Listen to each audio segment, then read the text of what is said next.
Kaleshwaram project వైఫల్యాలు, రాజకీయ మార్పులపై CM Revanth Reddy యుద్ధం ప్రకటించారు. బీఆర్ఎస్ అధినేత కేసీఆర్ పార్టీ మారిన జీవన్ రెడ్డిపై మునుపెన్నడూ లేని విధంగా విరుచుకుపడ్డారు.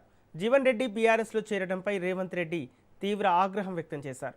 కాంగ్రెస్ ఆయనకు ఎన్నో అవకాశాలు ఇచ్చినా కుట్రపూరితంగా బీఆర్ఎస్లో చేరారని మండిపడ్డారు. వచ్చేసారి కేసీఆర్కు ప్రతిపక్ష హోదా కూడా రాకుండా చేస్తాం, అప్పుడు జీవన్ రెడ్డి ఏ పార్టీలో చేరతారో చూస్తామని ఎద్దేవా చేశారు. మళ్ళీ బీఆర్ఎస్ అధికారంలోకి వస్తుందని కేసీఆర్ భ్రమంలో ఉన్నారని, ఎప్పటికీ అధికారంలోకి రానివ్వమని శపథం చేశారు.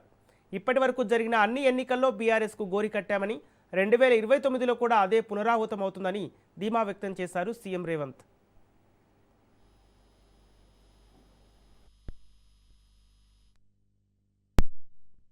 ఇవాళ మనం ఆలోచన చెయ్యాలి. ఈ దేశానికి వెన్నెముకనే రైతులు. ఆ రైతు వెన్నెముక, ఆ రైతు నిటారుగా నిలబడాలి. ఈ దేశానికి వెన్నెముక రైతు అయినప్పుడు ఆ రైతును ఆదుకొని నిటారుగా నిలబెట్టే బాధ్యత కాంగ్రెస్ పార్టీ తీసుకుంది, మన ప్రజా ప్రభుత్వం తీసుకుంది. కాంగ్రెస్ పార్టీకి రైతు సంక్షేమం అనేది నినాదము కాదు, అది కాంగ్రెస్ పార్టీ విధానం.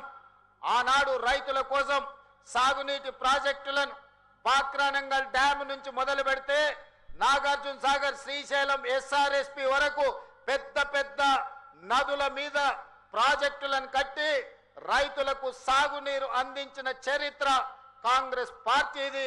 చరిత్ర పుటలలో ఒక్కసారి చూడాల్సిందిగా నేను కోరుకుంటున్నా.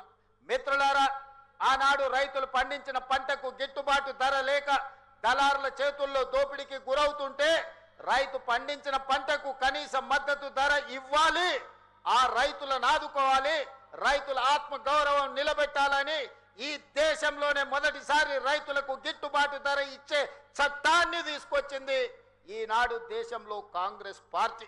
రైతులు పండించిన పంటను కొనడమే కాదు, పండించిన పంటకు 500 రూపాయల బోనస్ ఇచ్చి ఈ రోజు దేశంలోనే అత్యధికంగా వరి ఉత్పత్తి చేస్తున్న రాష్ట్రంగా ఈ దేశంలోనే రానిచ్చింది ఏదైనా రాష్ట్రం ఉందంటే తెలంగాణ రాష్ట్రం ఉందని నేను చెప్పదలుచుకున్న. మిత్రులారా, ఆనాడు కరెంటు లేక, కరెంటు ఉన్న రైతుల మీద కేసులు కట్టి, కరెంటు బిల్లుల కోసం పేలిపోతున్న ట్రాన్స్ఫార్మర్లు, కాలిపోతున్న మోటార్లు కష్టాలలో ఉంటే డాక్టర్ వైఎస్ రాజశేఖర రెడ్డి చేవెళ్ల నుంచి ఇచ్చాపురం వరకు పాదయాత్ర చేసి ఈ రైతాంగ కష్టాన్ని కన్నీళ్లను తూర్చడానికి దేశంలోనే మొదటిసారి ఉచిత కరెంట్ అనే గొప్ప పథకాన్ని తీసుకొస్తే ఈ రోజు భారతదేశంలో ఉన్న 100 కోట్ల రైతులకు వివిధ రాష్ట్రాలలో ఉచిత కరెంట్ వస్తుందంటే